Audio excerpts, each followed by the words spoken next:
and welcome back to another episode of our Get Started podcast. I'm Manpreet, your host, and today it's gonna be all about belonging, raising your voice, and empowerment. Today's guest is a former international business student and also a Form 1 alumni, plus also a regional manager for InteGREATer. So today we are introducing Thuki. Welcome to our podcast. Thanks for having me, and I'm happy to do this with a fellow DT for the first time. I'm happy to have you here as well. So maybe you can tell us a bit about yourself, about your background, maybe like your journey, anything like how you grew up, because I think this is like an important part of today's topic. Yeah, for sure. Yeah, my cultural background is that I'm Tamil.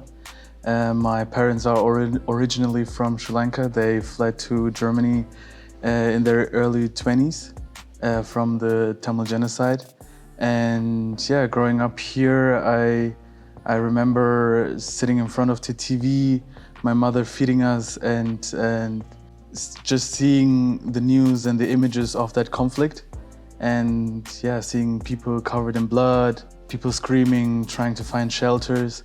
And I think later on, I had that realization that me living in Germany is not something that I should take for granted. So me and my siblings always try to live up to the sacrifices that my parents did and not just rest on our small successes, but also strive for something more. And also in their parenting, my mom and my dad, they always made sure to make clear that education is something that should be honored and is something sacred. Mm-hmm. So these values, they really shape me, and I think that these are also values that I will pass down or share with friends or something. Yeah. Mm-hmm. Interesting. So you said now you have a migration background. So how did it in general influence your mindset? You already told us you don't take for example education for granted. I totally get that. I think we have a little bit similarities in our growing up. For sure, yeah. But also your goals or your view on success, how did it really impact you, or where did it make click? Because I think as a child you don't really understand everything. At a certain point, maybe when you get becoming a teenager, starting university, then there's this point where you say, okay, these are my goals, these are my values, which I really want to share, or which I really want to stick to. Yeah. I think growing up, it was definitely hard. I remember one time I was at a teacher-parents conference with my mom, and my teacher straight up told my mom that she won't let me succeed. Mm-hmm. So for me, that was a big, a shocking moment. How a teacher who's supposed to shape my character and guide me through my educational journey can say something like that. But I think that's where my family really caught me. And as I said, for my parents, education is an aspect that was really important. For example, in our culture, books are not supposed to touch the floor. Or teachers are, even though they're sometimes evil, as in my case, they're as holy or as sacred as a religion or as parents. So yeah, they really try to pass down these values and said, okay, maybe this is a bad example, but you definitely should keep going. And over the course of my educational journey, I had that several times. Even during my A-levels, I had a teacher who told me that even though I might pass the A-levels, I will never be as good or as great as other students. And I think I had to shift my mindset, And for me, I knew that I won't swim with the flow, swim with the big crowd, that I have to create my own space. And it is not about someone telling me that I belong or that I can do it, that it's about me telling myself that I can do it and finding people who motivate me. So I think that's a big thing. Yeah. I totally get that. I mean, like even we both, as I already said, we have like similar points. Like when you told about like touching the books touching the floor, like I told you, oh, like with the feet, we're not supposed to touch our school bags like with their feet. Like if that's not okay. I mean, I think for us it's like when the book touches the floor, you have to take it off the floor and then like yeah, we do do this. that. So yeah. I mean, I think in our culture is like very important, like study education. So it gives us like, I think the reason behind it is just like only we should appreciate studies because it opens us door, like maybe gets us from a very low level to a bigger level. So I think for sure. I think it's something to survive, especially for our parents who migrated to Germany. You know, it helped them, or they saw it as something to step up. You know, to get a better life. So that's what they want for us. Definitely. So we already talked about a few challenges you have. Like, do you have any other examples for challenges maybe people with similar backgrounds like face, or like how did you overcome that? Or I feel like see some child like your younger self who had like faced like racism in this sense, or like discrimination or anything related to your ethnicity. Like how would you tell them to overcome some challenges, or like what you went through? Yeah, I think for me it was relatively okay. I mean, if I was experiencing racism, I was part of the Tamil community, so I had people who could relate to that. But I think especially these days it's coming worse and worse. Now, I don't know, I'm seeing images, AI images on social media where false narratives are created about South Asian people. So South Asian hate is a big thing that me and my friends often discuss. I have a friend who's Pakistani, and literally all the time we sit together, we're like, damn, like how can that be the world that we're living in, you know? That racism became so normal. So I would say for those people to find the people who get you, you know, who have a similar mindset and maybe who want to change certain things. And if there are no people or spaces, then create your own space. I think that's step number 2. And yeah, create your own community, you know, because those communities will give you some sort of strength and stability, for sure.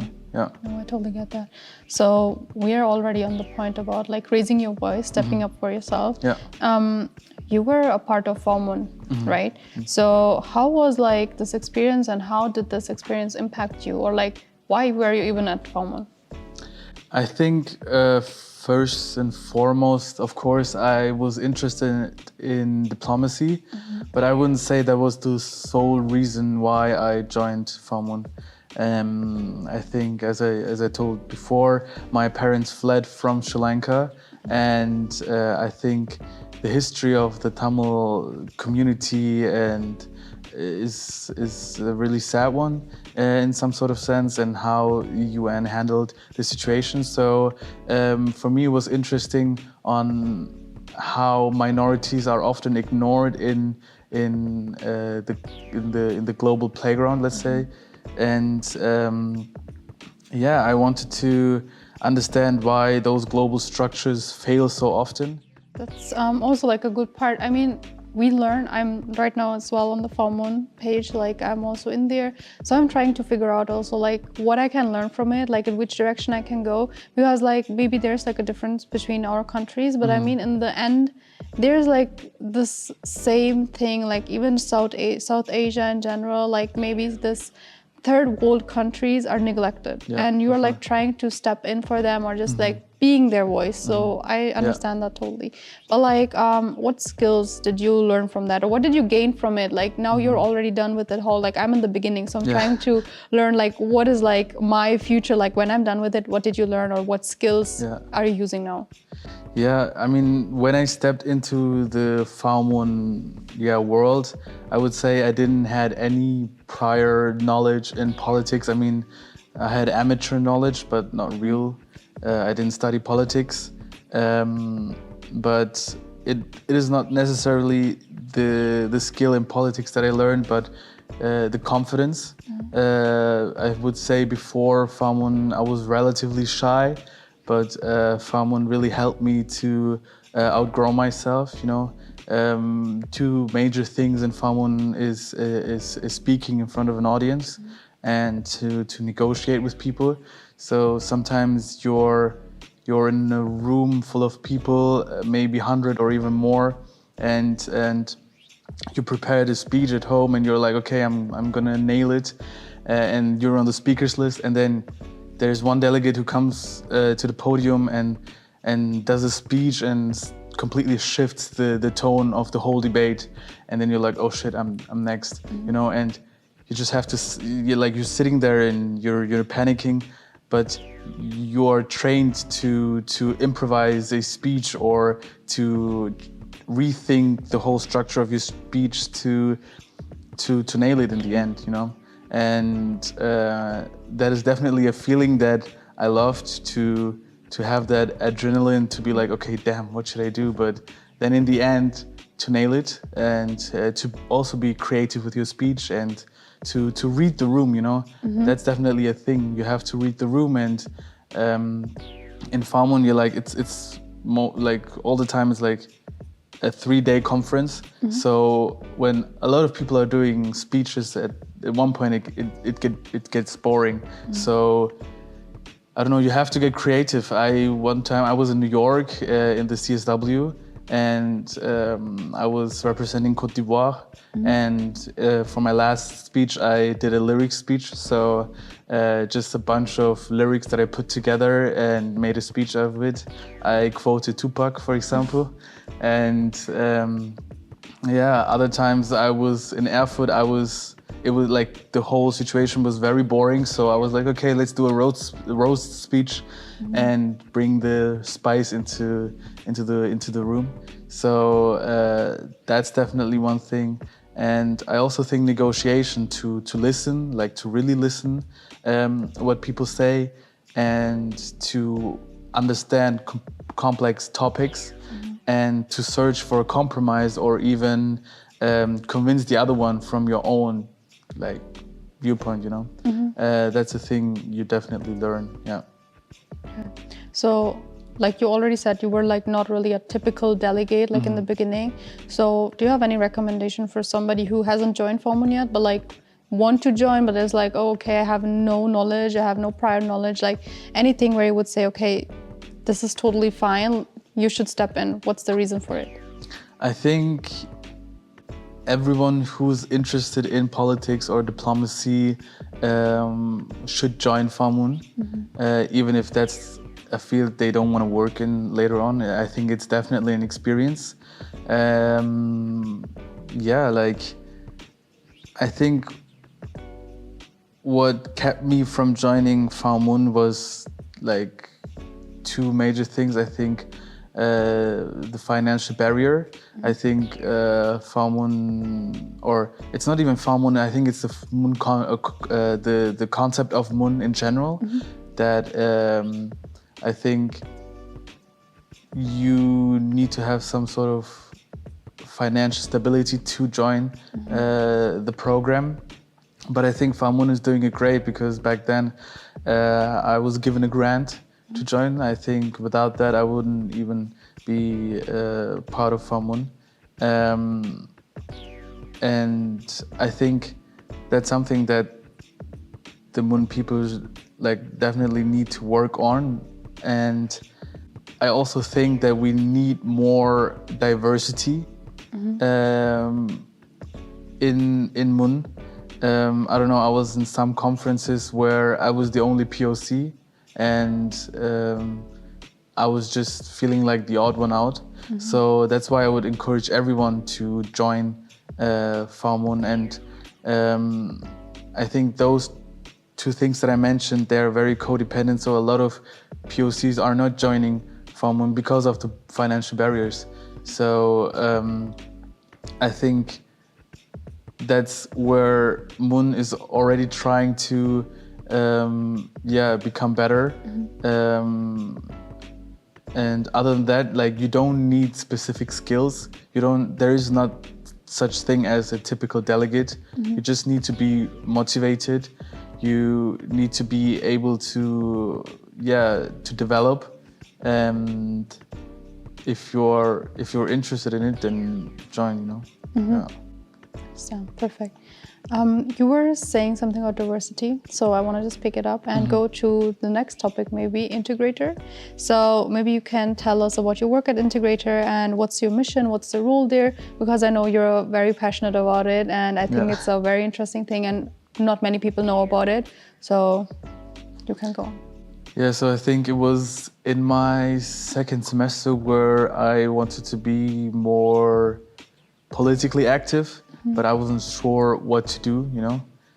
So I was like, okay, how can I be politically active or shape society without being in politics? So that's where I got into contact with InteGREATer and joined the organization. And it is an organization of students where we work with where we go to schools and try to talk to students with a migration background and to be a role model. Let's put it that way. And our motto is, if we made it, you can do it too, especially with our help. And yeah, I mean, I'm the regional manager in Erlangen-Nürnberg with my colleague Teresa, and we are overseeing the local teams like the PR, the HR, and the coordination team. And we're regularly going into classes, talking to those people. And I think on one hand, we are trying to help students with migration background. On the other hand, I think for those in the classrooms who don't have a migration background, we are also trying to raise awareness for our stories. And we're doing specific games and tell our stories, how our journey was in school and what our hurdles were and how we overcame them. And yeah, I think it can help some people and also raise awareness. For the school visits, like you usually go there, like you have to be like careful how you speak because most of the children are not that fluent in German. Like I had the experience at my last school visit, like the children barely spoke like German, so I think they barely understood anything. So I think that's also like a skill, like adapting to people. For sure. Yeah. I think that's where like you connect with the skill that you learn in Famun. You know, in Famun you have to use those big words, big gestures and metaphors, and then you're in the classrooms where they're like little human beings who don't really understand you, so you have to really break it down. You know, when you say, oh, I'm studying, I don't know, economic policy, they're like, what's economic policy? Or even what is university? What is university? You know, like those, like it is simple to us, those terms, but you really have to break it down. And yeah, like sometimes you tell them the story, you know, I often tell the story of my parents' teacher-parents conference, you know, what I mentioned earlier. And they can relate to that, and after that they come to you, they hug you, and they're like, oh, thank you for being here, maybe you can come next week again. And we're like, okay, next week is not gonna work out, but maybe sometime soon. Yeah. But do you think it really makes like an impact or a difference, like in general, like imagine like you were in the first class and somebody like us, we came here and be like, hey guys, like this is my story, that's how I grew up. Do you think they will remember it like in 5 years or when they grow up? Do you think it makes an impact? I definitely think it makes an impact because, I mean, when I was younger, I wish there would people like me, you know? And that's what we're doing, you know? We are being the role models that we didn't have, you know? And I think they can definitely look up to us. And I think that's also a thing that is very important. You know, children, if they don't see what they can become, it is some sort of limitation to their dreams or what they think can be possible, you know? Yeah. So, as I said, you know, when those people come, when those like children come and hug you, in the end, that's a feeling of, you know, okay, like this definitely has an impact. Yeah, I mean, even for me, like I have a colleague and another InteGREATer, you know her too, Yasmin. She fled from Syria, I think, to Germany when she was younger. And one time she was telling me her story of how she fled to Germany, and I literally had goosebumps all over my body. Me too. When I heard it for the first time. Like even for me, it's crazy. You know, like it really has an impact on me as well. You know, so I definitely believe that it also has an impact on those children. Yeah, I mean, if you see a person, you never know their story, and then like you see your colleagues like dropping their stories, and you're like, oh, okay, I didn't know that about you. Sure, you know, it's like sure. a different perspective. Yeah, especially because Yasmin is always smiling. She's such a happy person, and then her strong, story is her story is like very traumatic, I would say, and she's definitely a strong person. I mean, just for the context that she like fled and that she did it all by herself with her sister, so it's like a big thing. I mean, and now she's studying civil engineering in her master's, you know, and that's so cool. I think this is like especially where like the children can relate to topics like that, like especially like fleeing like from countries or like growing up like with parents who barely speak German. I think this is like the basics. Like when I was growing up, I think there were more like German people than like people who are not German. For sure. And we most of the time we do like a game, Never Have I Ever, where we sit in a circle and, you know, like just trying to get to know the children. And even then we say things like, oh, I had to translate letters from the government to my parents, you know, and they can relate to those simple things, you know. And that's funny because now I'm 22 and those children are sometimes, I don't know, like the youngest children are 10 or 9, and even them, they can relate to that, you know, at such young age. That's crazy. I think it's like all what we went through, but just like without the support. I mean, your parents, your family is always there to support, like, but you have to sometimes see out of the bubble, you know, you have to see people outside. Yeah, for sure. And I always like took somebody and I was like, oh, okay, I see this person, I want to become like her. I want to become like her. That's the thing, for me as well. Like for me, I always got motivated by people who are bigger than me, who have made it really far. You know, I always wanted to be around those people because that motivated me to become better as well, to strive for something better. Okay, so I have a question. So what advice would you give students, like not like little like from first classes or like in general students who feel like they don't fit in academically or leadership or anywhere? Because I think especially, for example, international students, they come to Germany, it's not easy to fit in here. Honestly, it's not easy. I mean, if you grow up here, I mean, you know the drill, you know how to like get along with people or anything like that. And if you come here new, it's not easy. So it's like even for little kids, like I remember when I was switching from 4th to 5th grade, like Übergang, I don't know, Schule, and it was like, oh my God, like how are we gonna fit in? So do you have like any kind of advice, like how can you fit into like new chapters or an academic basis? Yeah, that's a really good question. I think I experienced a similar thing when I went to Finland for my Erasmus. You know, I was an international student, and I could definitely see the difference to Finland and Germany because they really have the organizations and the events to get integrated to the society and to the university life there. Whereas in Germany it's very bland and maybe a bit boring. But when I came back, I was really addicted to setting myself outside of the comfort box and getting to know new people. That's why I also joined FAMUN, or that's why I also moved out for my master's to Freiburg. And especially now in Freiburg, I can understand that I'm trying to build my own community. That's what I always say, you know, like I have my community here in Nuremberg, but as I moved out, I'm missing those people, you know, so it's definitely about networking. So when you're in a room full of people, I always try to shake hands with everyone, get into a conversation with everyone, trying to find similarities, because sometimes people don't seem like that, but you have much more in common than you think. True. So don't be intimidated by people. just speak to them openly, and if you don't get along, then at least you've tried, and at least you know that you're not compatible.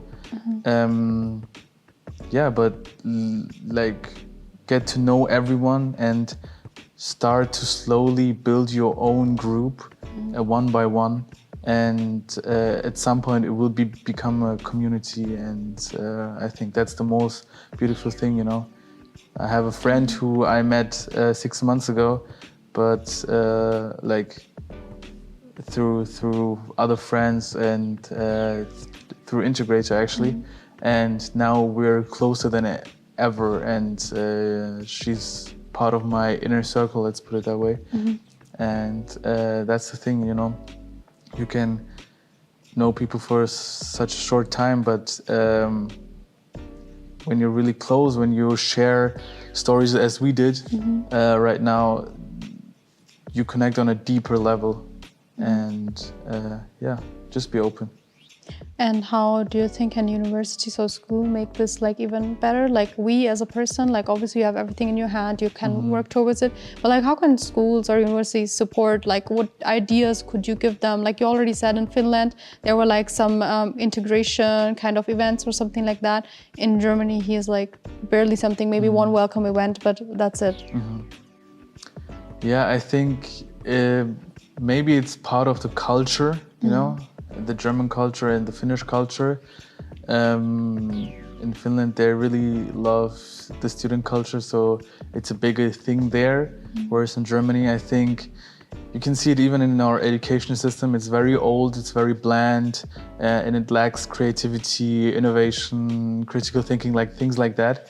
So I think it's a bit of a reflection. But I also think that in general, universities and especially organizations and companies, they shouldn't use diversity as a statement, but really like implement it, you know? And I think that's also a promise I made to myself. I will never work in an environment that isn't diverse or it doesn't value inclusivity. Because I experienced those environments where that wasn't the case, and I felt like I was kept very small. So it's really about initiating those things like, I don't know, mentorships, for example, and I think there's a big playground and a lot of possibility to implement things.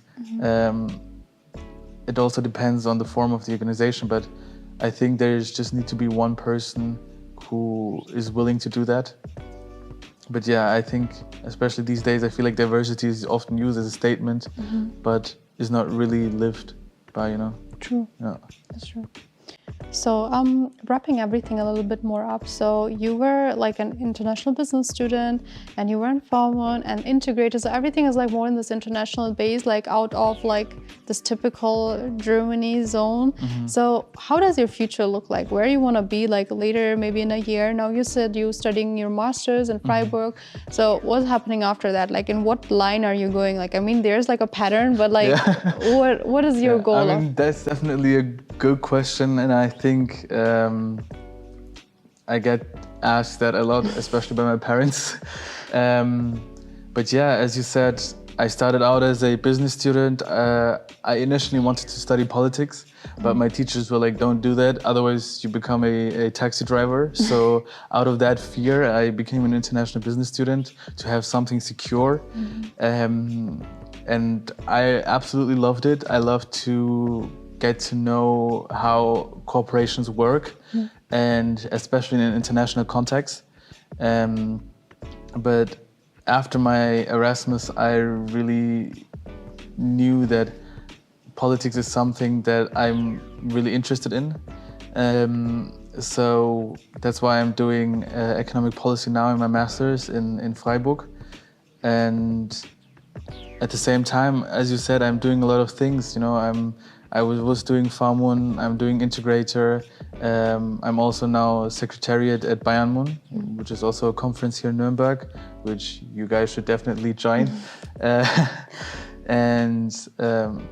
feel like I'm still getting to know the different fields. You know, I'm doing all those voluntary projects, but these are also spaces where I can explore myself. You know, in Bayern, I'm doing participation management. At the same time, I was programming Java for the first time. You know, I was learning new skills. You know, or in InteGREAter, I'm trying to digitalize the HR process. So even though I'm doing those typical voluntary projects, I'm also exploring new fields within those projects. What I really love is politics. I like to give minorities the voices that they don't get. I wouldn't say that I want to become a politician, but maybe work in consulting for the public sector. Be more of a consultant role, you know. Yeah. Totally get that. Okay, so what I usually do, like when a podcast is slowly coming to an end, like I'm just gonna ask like a few questions, and you have to try to answer them ASAP. Okay. Okay. But like, don't feel I try my best. You don't have to like answer in a word, but like just like try to answer like as fast as possible. Okay, I try my best. Okay. So, what is your favorite childhood memory? Eating kot roti with my parents and my siblings. One word to describe your leadership style. Very open, not hierarchy. Yeah.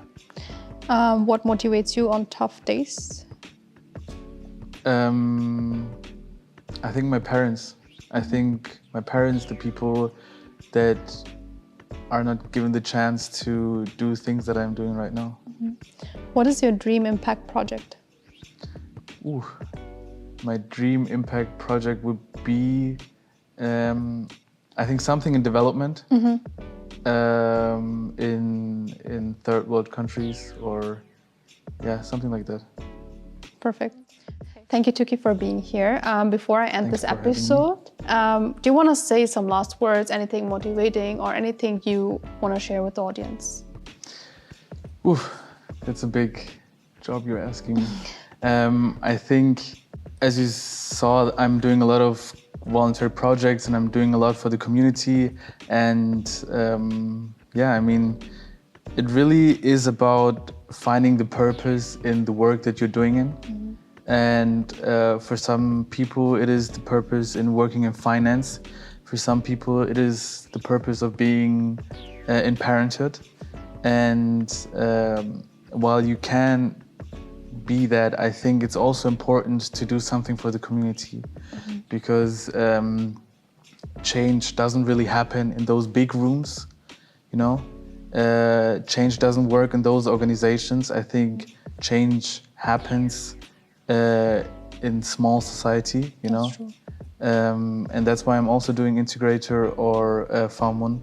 And and for those people who are motivated and who don't know how to be active, there is a lot of programs out there where you can be part in creating society and shaping society.